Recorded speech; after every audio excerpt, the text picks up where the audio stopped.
최근에 극장가에서 돌풍을 일으키고 있는 영화 하나가 있습니다. 더 퍼스트 슬램 덩크라는 애니메이션 영화인데요.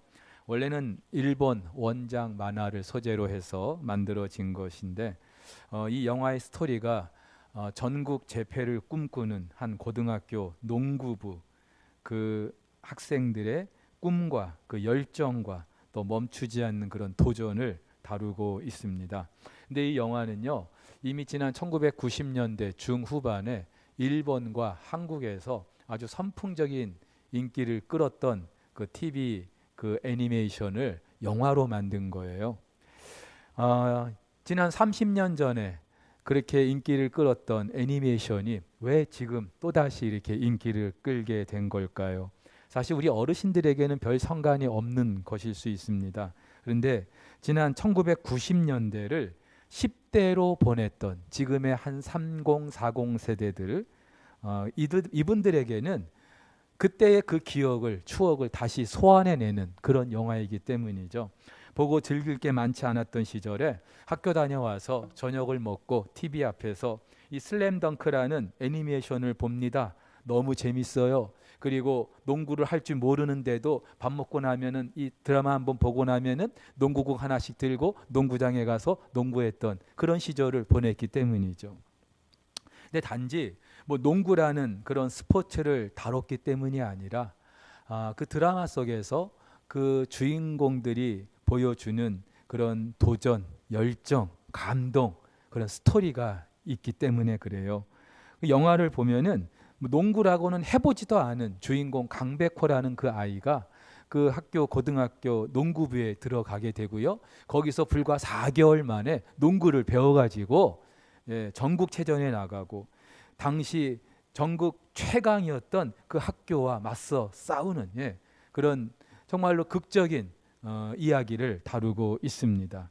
어떤 그런 묘한 스토리가 있기 때문에 많은 사람들에게 그렇게 인기를 끌고 있는 것 같아요. 자, 그렇다면은 한 특정 세대뿐만이 아니라 우리 모두에게 아무리 시간이 지나도 식지 않는 인기와 도전과 감동과 열정을 불어넣게 하는 그런 스토리 무엇이 있겠습니까?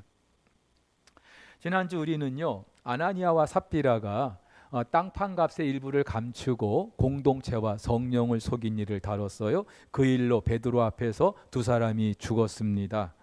교회 공동체가 외적인 박해와 함께 내적으로 타락할 수 있는 그런 상황이었어요. 하지만 교회의 주인이신 하나님께서 당신의 아들 예수의 핏값으로 세워진 공동체를 그냥 두지 않으십니다. 그래서 그 모든 위기를 잘 이겨내게 하시고 극복하게 하시죠. 그래서 그 일이 있고 나서 온 교회와 그 일을 듣는 사람들이 다 두려워했다. 그렇게 성경이 말하고 있어요.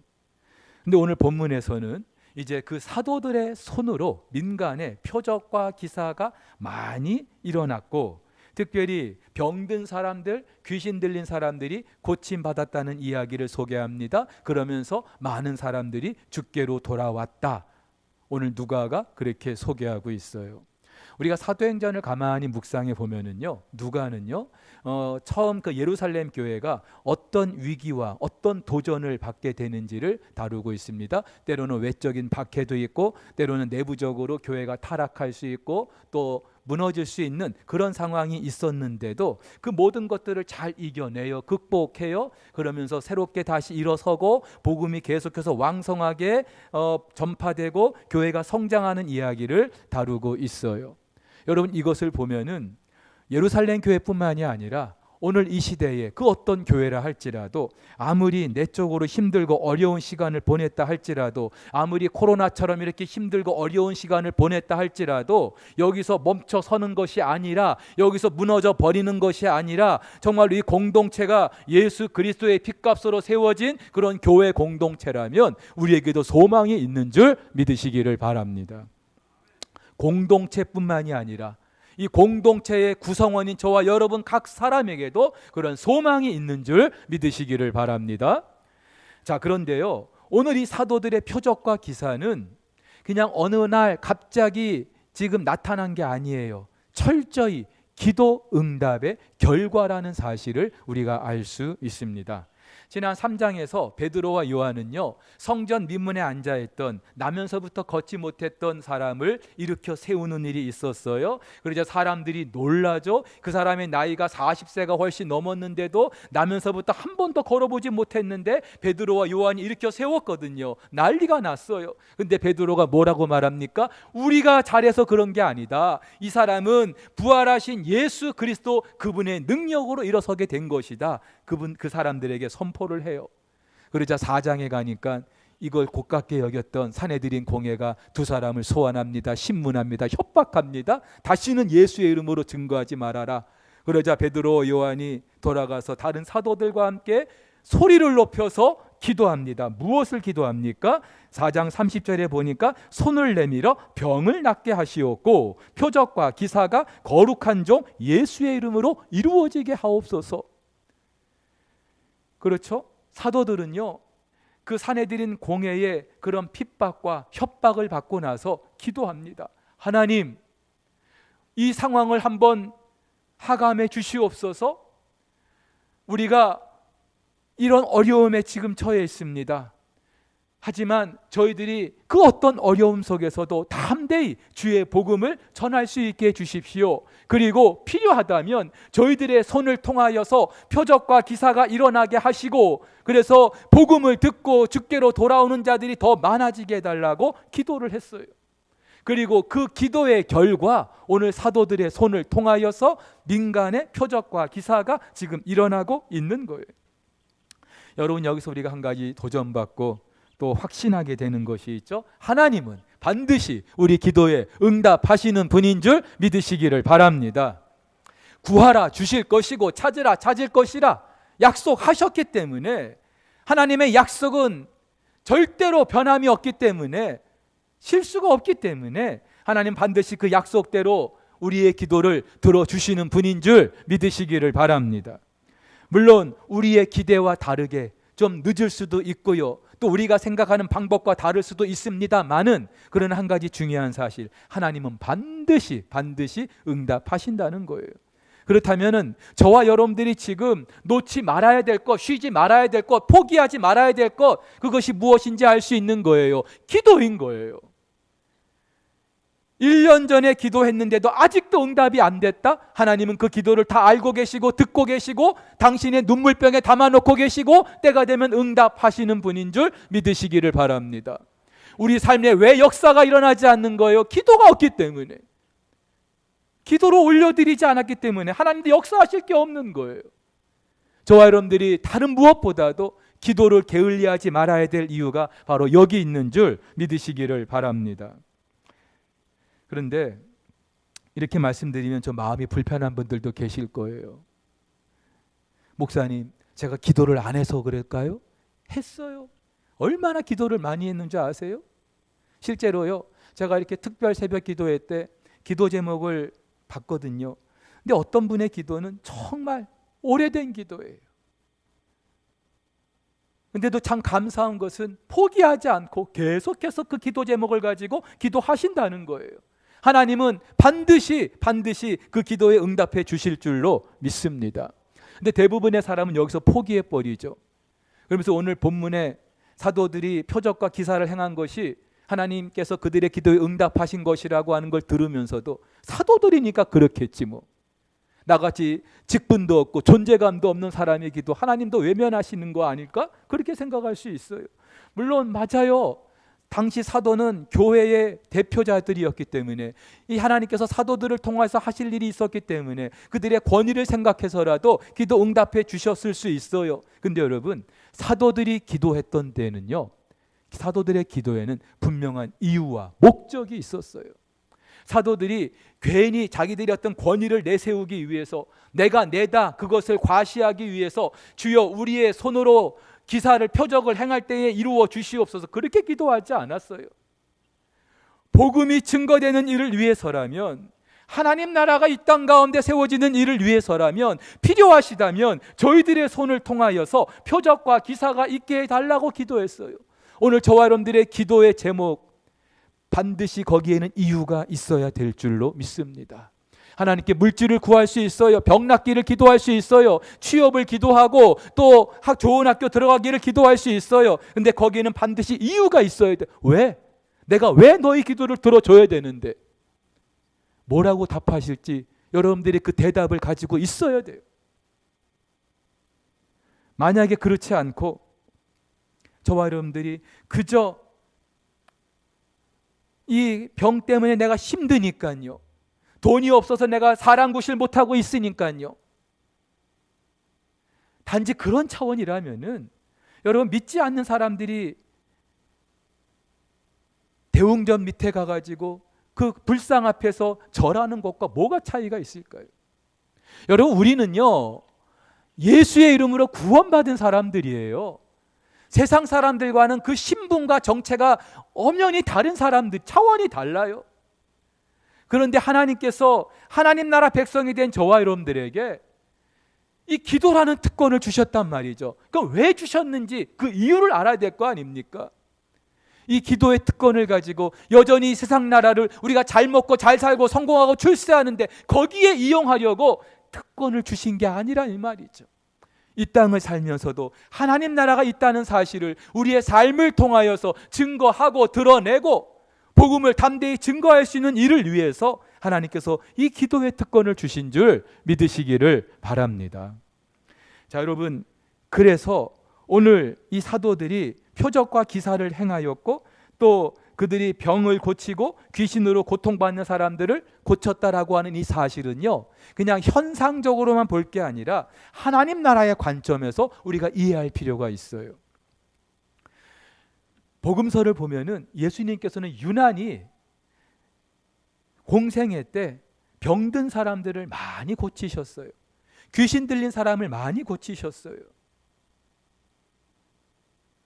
여러분, 이 병을 고치셨다, 귀신을 쫓아내셨다라고 하는 사실은 우리가 생각하는 것보다 훨씬 더 영적인 의미가 있는 거예요. 하나님은 사람을 창조하셨을 때 당신의 형상과 모양대로, 그리고 죽지 않게 창조하셨어요. 죽지 않게 창조하셨다는 것은 그 어떤 질병도 없게 창조하셨다는 말이죠. 건강하게 늙지 않고 그렇게 살게 하셨다는 말이에요. 근데 인간의 죄와 허물로 죽게 된 거예요. 여러분, 우리 사람이 생로병사 누구라도 이 과정을 겪고 있는 이유는 다 인간의 죄 때문에 그런 거예요. 인간의 죄 때문에 낙원을 잃게 됐어요. 인간의 죄 때문에 생태계를 무너뜨리게 됐어요. 여러분, 약육강식, 이게 원래 하나님께서 창조하신 세계의 질서가 아니에요. 타락한 이후에 만들어진 질서인 거예요. 그래서 이사야 11장에 보면은 육식동물이 초식동물과 같이 뛰어노는, 원래 육식동물은 없었어요. 하나님이 창조하셨을 때 모든 동물들도 초식동물이었어요. 평화 그 자체였던 것이죠. 따라서 이사야 11장의 그 말씀을 통하여 하시는 궁극적인 그 메시지는 다시 창조 때의 그 상태로 회복시켜 주실 것을 말씀하시는 거예요. 물론 인간의 죄와 허물로 우리가 이렇게 무너지고 타락하게 됐다 할지라도 하나님은 그래도 인간 세상에 의학이 발전을 하게 하셔서 의학의 도움을 받기도 합니다. 그리고 때로는 정말 초자연적인 역사로 고쳐주시기도 해요. 하지만 하나님은 그렇게 땜빵식으로 임시방편식으로 우리를 회복시키시는 게 아니라 궁극적으로 본질적으로 우리를 회복시켜 주실 계획이 있는 거예요. 어떻게? 당신의 아들 예수 그리스도가 인간의 모든 죄값을 담당하고 십자가에서 죽으심으로 예수 그리스도로 말미암아 영원한 생명과 참 자유함을 누리게 하시는 줄 믿으시기를 바랍니다. 여러분, 그래서 예수님께서 공생애를 시작하시면서 회개하라, 천국이 가까이 왔느라, 하나님 나라를 선포하시면서 하셨던 사역이 병 고치는 사역, 귀신을 내쫓아지는 사역. 한마디로 사탄의 그 권세 아래 신음하는 인생들을 예수께서 건지시는 거죠. 자유케 하시는 것이죠. 하나님 나라가 이미 너희 가운데 임하였다는 사실을 알려주시는 거예요. 그래서 마태복음 8장 16절에 보면은 예수님께서 모든 병든 자들, 귀신 들린 자들을 내쫓는 그 상황을 마태가 이렇게 말합니다. 이는 선지자 이사야를 통하여 하신 말씀에 우리의 연약한 것을 친히 담당하시고 병을 짊어지셨도다 함을 이루려 하심이니라. 그렇죠? 병을 짊어지셨다. 연약한 것을 담당하신다. 무슨 말이에요? 우리의 모든 죄값을 예수님께서 담당하셨다는 거예요. 그리고 우리에게는 더 이상 그 죄의 고통 아래 신음하지 않는 참 하나님 나라를 우리에게 허락해 주신다는 거예요. 그렇기 때문에 오늘 이 사도들이 표적과 기사를 행하였고 병을 고치고 귀신을 내쫓는 이 모든 일들도 그런 하나님 나라 관점에서 우리가 이해할 필요가 있는 거예요.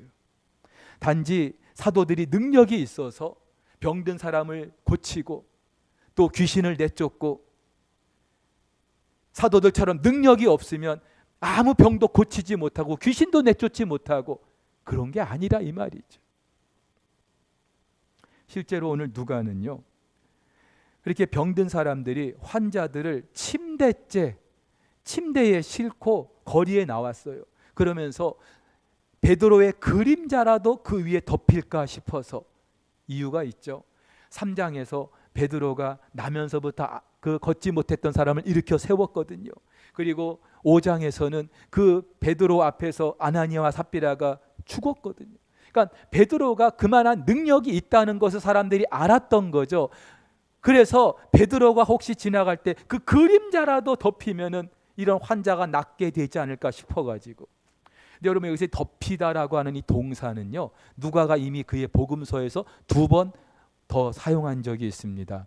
한 번은요, 천사가 마리아를 찾아와서 예수를 낳을 것을 알려주죠. 그러면서 처녀인데 어떻게 아이를 낳을 수 있겠느냐라고 할 때에 지극히 높으신 이의 능력이 너를 덮을 것이다, 그렇게 말해줍니다. 또 한 번 예수님께서 세 제자들을 데리고 그 변화산에 올라가셨을 때에 구름이 그 제자들을 덮었다, 그렇게 말하고 있어요. 이 덮다라고 하는 것, 적어도 누가는요, 하나님 임재의 표현으로 사용하고 있는 거예요. 따라서 오늘 이 사도행전 5장에서도 베드로의 그림자가 덮이는 거지만 사실은요, 하나님의 그 임재를 나타내기 위해서, 그리고 그 결과 다 나음을 받았다, 그렇게 말하고 있는 거예요. 여러분, 베드로가 특별해서 그런 게 아니죠. 베드로 가운데 누가 계시는 거예요? 부활하신 예수의 영이 그와 함께 하셨기 때문에 하나님께서 베드로를 통하여 그와 같은 일을 이루어 주신 줄 믿으시기를 바랍니다. 여러분, 사실요, 지금 이 사도들이 표적과 기사를 행하는 거, 이거 새로운 거 아니에요. 이미 예수님 생전에 하셨던 일들이에요. 병든 자를 고치시고 귀신 들린 자를 내쫓고 심지어 죽은 자도 곧 살려주시고. 근데 예수님이 십자가에 죽으셨는데도 여전히 지금 그 사도들의 손을 통하여서 이 일이 지금 이루어지고 있다, 이 말이에요. 무엇을 말하는 거예요? 예수는 십자가에 돌아가셨으나 죽지 않은 거예요. 다시 살아나신 거예요. 살아나신 예수의 영이 그 제자들과 함께 하셔서 이런 일들을 지금 이루고 계시는 거예요. 여러분, 이걸 믿으시기를 주의 이름으로 축복합니다. 그 예수님은 지금도 살아 계시죠? 그렇다면은 그 예수 앞에 나아가는 자, 그 하나님의 임재 앞에 나아가는 자 역시나 이러한 은혜를 누리게 되는 줄 믿으시기를 바랍니다. 근데 여러분들이 아멘 소리가 크지 않은 이유가 있죠. 사도행전 5장의 일이 지금 우리 가운데도 있게 될 줄로 잘 믿지 못하는 그런 이유가 있어요. 여러분, 사도행전 19장에 보면은 하나님께서 바울을 통해서 참 놀라운 일을 행하십니다. 그러면서 심지어 바울의 손수건 앞치마를 가지고 병든 사람 위에 놓으면은 그 사람이 낫게 된 거예요. 최문식 목사의 손수건을 여러분이 뭐 암에 걸렸어요, 뭐 심장병이 있어요, 위장병이 있어요, 여러분들 위에 놓으면은 다 낫게 되는 거예요. 아, 할렐루야. 그런 일이 있으면 얼마나 좋겠어요. 그렇죠? 네. 근데 여러분, 이뿐만이 아니라 사도들은요 죽은 자도 살렸어요. 베드로는요 죽은 다비다를 살렸고요. 바울은요 유두고를 살렸어요. 죽었는데 살렸어요. 그러니까 예수님의 그 능력을 똑같이 경험한 거예요. 근데 이해가 안 가는 게 있어요. 그렇게 대단한 바울인데 왜 자기는 정작 육체의 가시 그거 하나 거두지 못해서 그 고생을 했을까요? 학자들은요 바울을 괴롭혔던 육체의 가시 아마도 안질일 것이다, 또는 말라리아에 걸려서 그런 것이다, 아니면 간질일 것이다, 뭐 여러 가지 이야기를 합니다. 그러나 그 무엇이라 할지라도, 아니 죽었던 자도 살린 바울이, 그 앞치마만 갖다 놔도 병이 낫는 그 바울이 왜 정작 자기 병은 고치지 못했냐 이 말이죠. 죽은 다비다를 살렸던 베드로가 왜 스데반, 야고보 그렇게 죽어갈 때 살리지 못했냐 이 말이에요. 여러분, 여기서 우리가 한 가지 분명히 알게 되는 것이 있습니다. 병 고침과 귀신 들린 사람들을 내쫓는, 귀신을 내쫓는 것, 그 자체로 어떤 의미가 있는 것이라기보다는 말씀드린 것처럼 이제 그 사탄의 지배 아래 신음하는 인생들을 구하시는 하나님의 놀라운 역사가 시작되었다는 사실을 알리기 위해 하시는 거예요. 그리고 실제로 이 초대 교회뿐만이 아니라 지난 2000년 교회 역사 속에서 이런 일들이 계속 있어 왔어요. 사실 우리 공동체 안에도 이런 일들이 있어요. 기도해서 병이 낫고 기도해서 귀신이 쫓겨나가고 그런 일들이 있어요. 그래서 오늘 성경을 보면은요 12절에 표적과 기사가 많이 일어난다, 또 14절에 주께로 나오는 자가 더 많아졌다, 그리고 16절에 다 나음을 받았다. 이 모든 동사들의 시제는 미완료 시제, 한마디로 완료되지 않은, 끝나지 않은, 계속해서 이어지는 그런 일이라 이 말이죠. 그러니까 2000년 전뿐만이 아니라 지난 2000년 역사를 통해서 지금도 이어지고 있다는 이 말이에요. 그래서 정말로 여러분들 가운데 하나님 나 병 낫고 싶어요. 그리고 이 병이 나음을 입어서 정말로 제가 남은 평생 하나님 영광을 위해서 멋지게 한번 쓰임 받고 싶어요. 그런 마음의 소원이 있다면 구하세요. 하나님께서 응답하실 줄로 믿습니다. 그런데요, 중요한 사실은 그것이 전부가 아니라는 거예요. 오늘 사도들이 행하였던 그 표적과 기사, 현상적으로는 병 고치고 귀신을 내쫓는 것일 수 있겠지만 그 표적과 기사의 진짜 의미를 우리가 생각해 볼 수 있어야 된다는 거예요.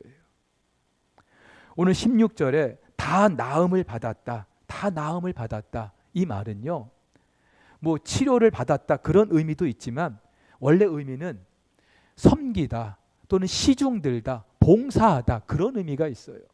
그러니까 그렇게 사도들 앞에 나와왔던 그 사람들이 다 나음을 받았다, 이 말은 다 섬김을 받았다 이 말이죠. 누구를 통해서? 사도들을 통해서. 근데 누가 섬겨준 거예요? 예수께서. 예수님은 섬기러 오셨잖아요. 그리고 섬기러 오신 그 예수의 영이 사도들에게 임하셔서 그들의 손과 발을 통하여서 고통 가운데 신음하는 사람들을 섬겨주시는 거예요. 근데 지금 이런 역사가 우리 가운데도 계속돼야 한다는 사실을 오늘 성경이 말하고 있는 거라 이 말이죠. 이걸 꼭 문자적으로 병 고침 받아야 되고 귀신이 쫓겨나가야 되고 여기에만 국한해서는 안 된다는 거예요. 여러분, 아무리 암에서 고침을 받아도 언젠가 죽어요. 심지어 죽었던 사람도, 죽었다가 살아난 사람도 다시 죽어요. 여러분, 예수님께서 나사로를 살려주셨는데 나사로가 죽었을까요? 안 죽었을까요? 죽었을 거예요.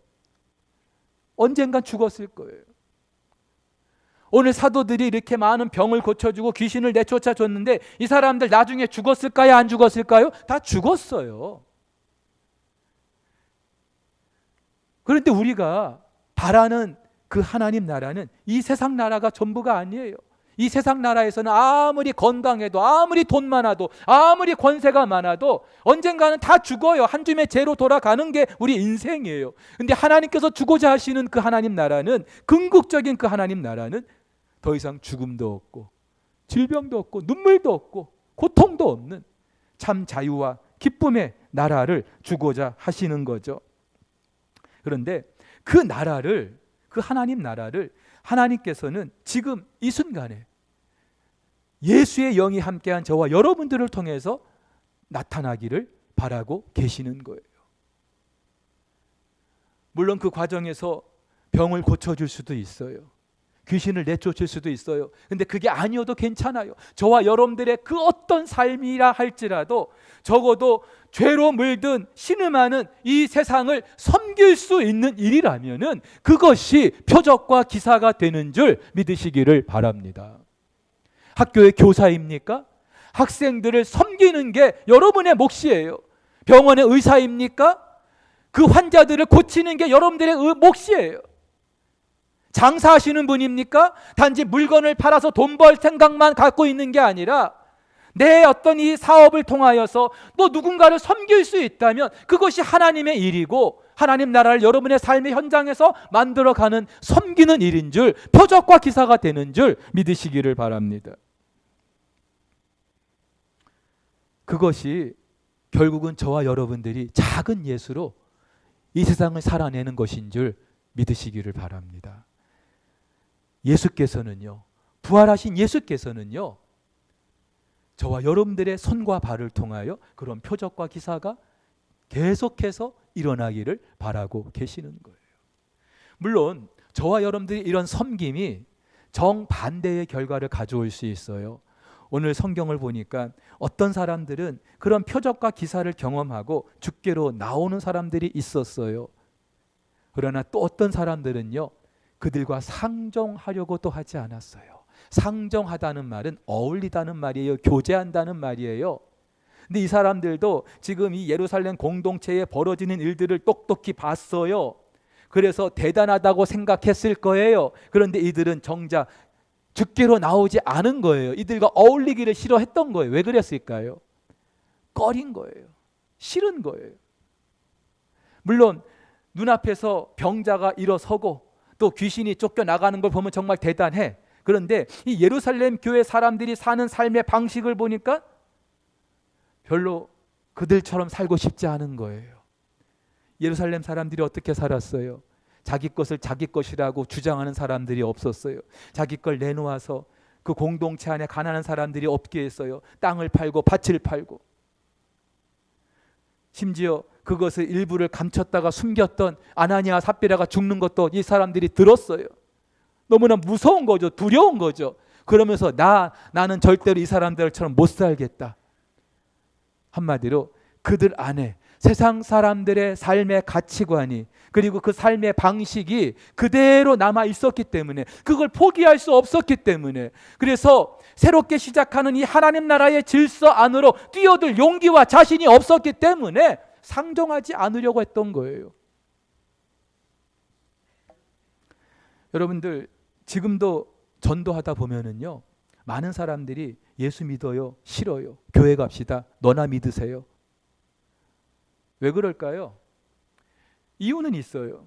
어떤 사람들은 교회 다니면 술, 담배 못 하잖아요. 교회 다니면 11조해야 된다면서요. 어떤 사람은 노골적으로 말해요. 교회 다니면 죄를 못 지을 것 같아서 난 이 죄 짓는 즐거움을 포기할 수 없어서 교회 못 나가겠다고. 맞죠, 여러분? 그래서 옛날 우리 부모님들요, 당신들은 교회 안 나가도 자녀들 교회 보내달라 그러면 보내줬어요.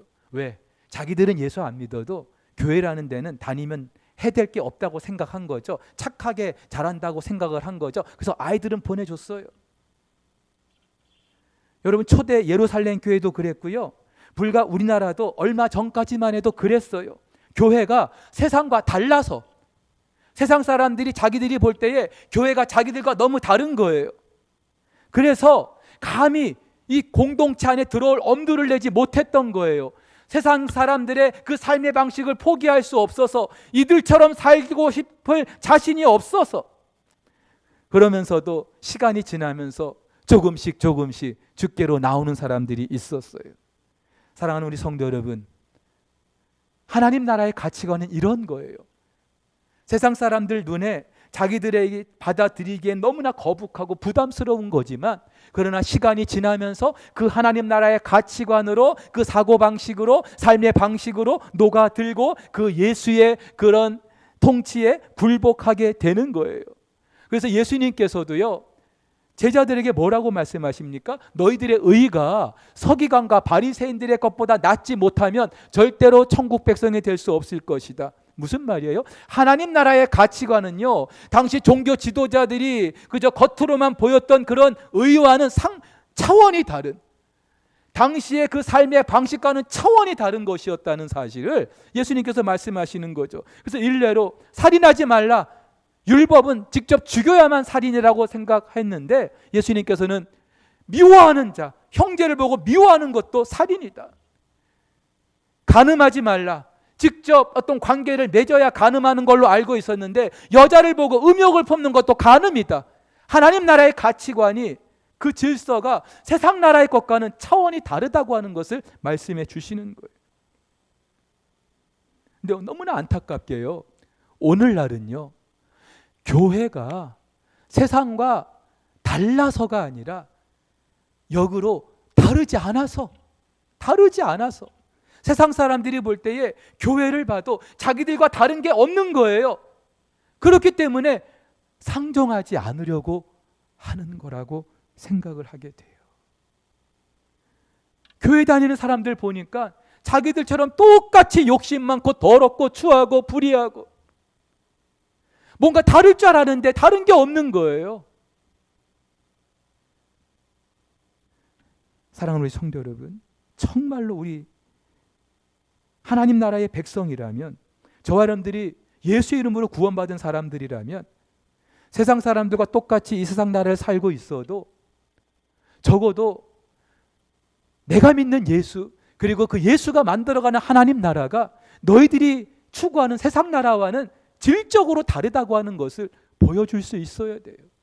그런데 그 보여주는 것은 말로만 보여줄 수 있는 게 아니라 우리들의 삶의 표적과 기사를 통해서, 그 표적과 기사는 다른 게 아니에요. 섬김의 삶을 통해서, 죄로 인하여 신음하는, 고통받는 그 내 주변의 사람들, 영적으로 피폐한 그 심령들을 내가 어떻게 섬길 수 있을까? 이들을 어떻게 살릴 수 있을까? 이것이 저와 여러분들의 진정한 표적과 기사가 돼야 하는 줄 믿으시기를 바랍니다. 그리고 그렇게 살아내야 저와 여러분들이 작은 예수로 살아가게 되는 줄 믿으시기를 바랍니다. 여러분, 2000년 전 십자가에 죽으신 예수 그리스도의 그 부활의 소식이 처음에는 그 예수님의 제자들 가운데, 그리고 더 나아가서는 그 예루살렘 안에만 머물게 있다가 오늘 성경을 보니까 이 부활의 소식이 조금씩 그 예루살렘을 벗어나고 있어요. 그러면서 그 부활의 소식으로 주께로 돌아오는 사람들이 많아졌다고 성경이 말하고 있어요. 그리고 지난 2000년 기독교 역사가 부활의 그 소식이 예루살렘에만 머물렀던 것이 아니라 온 열방 가운데 퍼지고, 그 결과 주께로 돌아오는 자들이 얼마나 많게 되었다는 사실을 증거하고 있어요. 저와 여러분들이 산 증인이에요. 내가 전혀 예수 믿을 것 같지 않았던 내가 예수 믿게 된 것이 증거인 거예요. 그렇다면 이제 저와 여러분들 차례인 줄로 믿습니다. 한낱 정말로 그 만화 영화 하나가 그토록 많은 사람들을 정말로 흥분의 도가니 속에 집어넣을 수 있다면, 그 만화 영화 하나가 아무리 감동적인 스토리가 있다 할지라도 예수 부활의 스토리와 비길 것이 무엇이 있겠습니까? 그 부활의 스토리를 가지고 있는 저와 여러분들이 세상 속에서 정말로 작은 예수로, 섬기는 자로, 표적과 기사를 행하면서 살아갈 때에 이 세상이 우리가 믿는 예수 그리스도, 우리가 꿈꾸는 그 하나님 나라를 저들도 함께 사모하고 주께로 나오는 역사가 있게 될 줄로 믿습니다. 이번 한 주간도요, 일단은 나 자신과 엄청난 싸움을 하셔야 될 거예요. 하나님 나라의 질서와 가치관대로 살고자 우리에게 말씀하시는 이 메시지와 내 육신의 본성과 싸워야 될 거예요. 이겨내시기를 축복합니다. 나만 이겨내는 것이 아니라 내가 속한 가정 안에서, 직장 안에서, 사업장 안에서 하나님 나라의 백성으로서 이번 한 주간도 살아낼 수 있게 되기를 예수님의 이름으로 축복합니다. 축복합니다.